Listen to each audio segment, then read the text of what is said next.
If you're a beginning mouth caller, you're not going to want to miss this segment. We're going to take you from A to Z through choosing the proper call and then learning the 4 or 5 basic calls you're going to need to be successful in the woods this spring. Let's talk a little bit about a mouth call and possibly choosing the right call. Mouth calls come in every different form and fashion there is, with cuts that are absolutely from one end of the spectrum to the other. Some are very raspy, some are very high pitched. As a beginning caller, you want to start with like a double reed style call with a straight reed, no cuts. This is easy for you to manipulate and requires very little airflow in order to make the call work. The next thing you're going to want to do is get comfortable with that call. And understand that a mouth call can be used at any time in your hunting situation because it keeps your hands free. So it's definitely a call you're going to want to learn along with maybe using a pot call or a box call. You may find that the call doesn't fit your palate. It may be slightly large, possibly giving you a little bit of a gag reflex.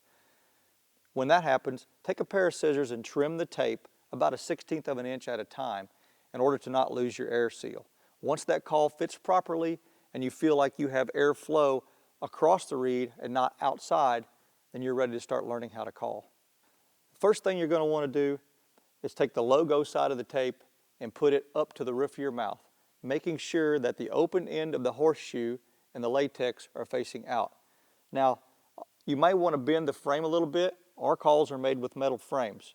You bend that frame a little bit to fit the roof of your mouth, but don't do it too much because then you'll loosen the tension on the call. You want to place that call in the roof of your mouth and get comfortable with it. Make sure you do not slide it back too far or slide it forward too far. Just behind the front part of your teeth is perfect, and then press up with your tongue, seating the call in the roof of your mouth, much like this.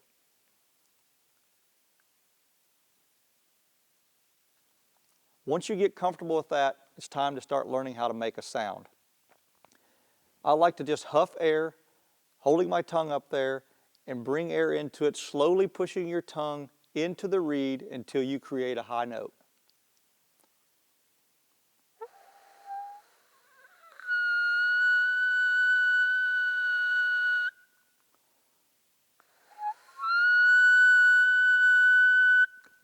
Once you're able to do that consistently, now you want to be able to drop your tongue slightly or your jaw slightly, and this will take the pressure off of the reed, creating a low note. When you put those in succession, this will help you create the yelp.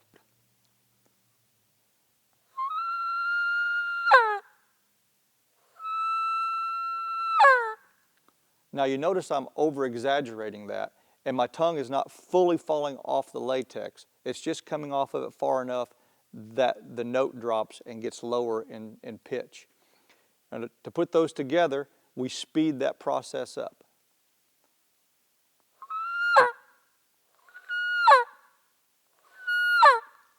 And what I'm basically doing is saying the word yelp. I'm just letting the air say the word and not actually vocalizing the word.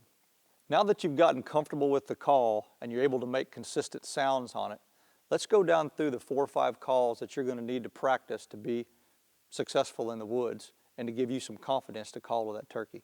We'll start with the cluck. To explain the cluck, it is a hollow sound that turkeys make, one, when they're inquisitive and looking for another turkey, oftentimes when they're slightly spooked. If it's a loud cluck and they're walking away, it's pretty obvious that they've spooked. But it's a call that you're going to want to learn because it's a call that oftentimes when turkeys have had pressure on them, it's great to call them shy birds in with. What I like to do is put the call in my mouth and I'm going to say the word puck, like hockey puck. But let's practice that without the call. You'll note that your tongue goes to the roof of your mouth, and when you say the word at the ending of it, your tongue's falling off. That's the same thing it will do with the call in your mouth, and you'll get that hollow note, one single hollow note.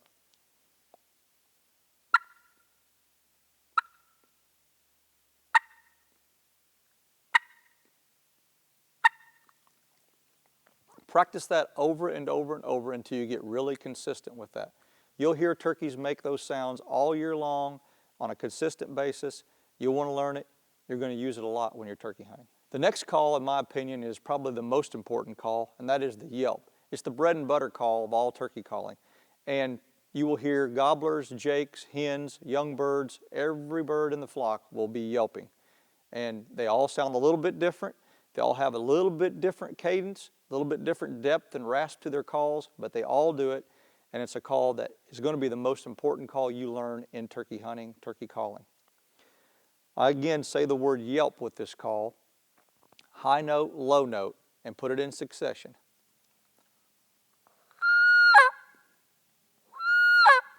You can hear that yelp in there. Now I'm going to put it together to try to get proper rhythm.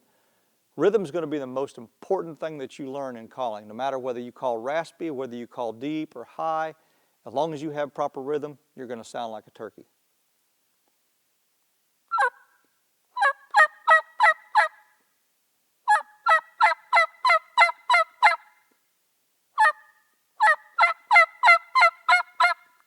With proper rhythm, that'll call any turkey in the woods. The next call is probably one of the most difficult calls you're going to learn, and that's the purr.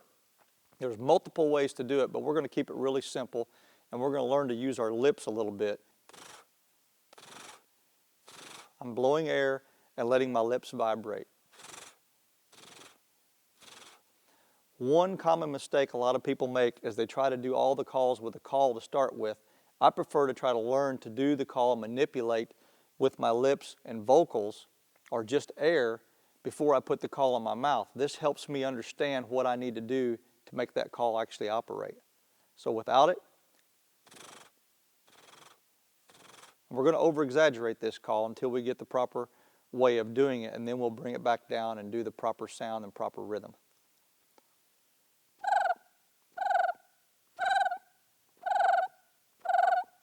When you get consistent with that, you're going to back off your airflow and try to get the proper sound and rhythm out of the call and the proper tone.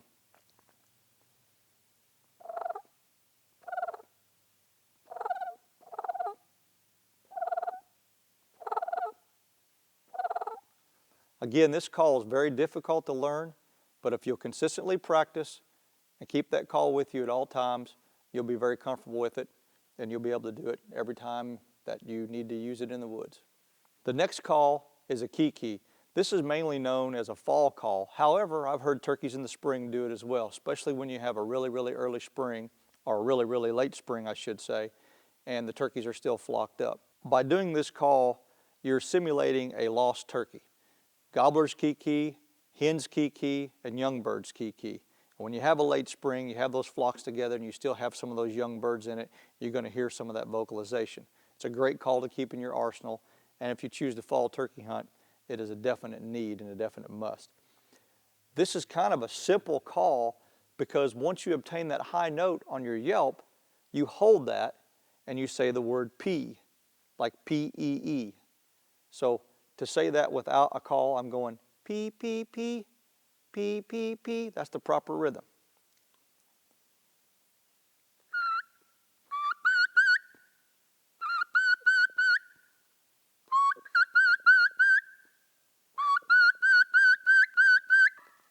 If you'll take time to learn these 4 or 5 calls, you're sure to be successful this spring.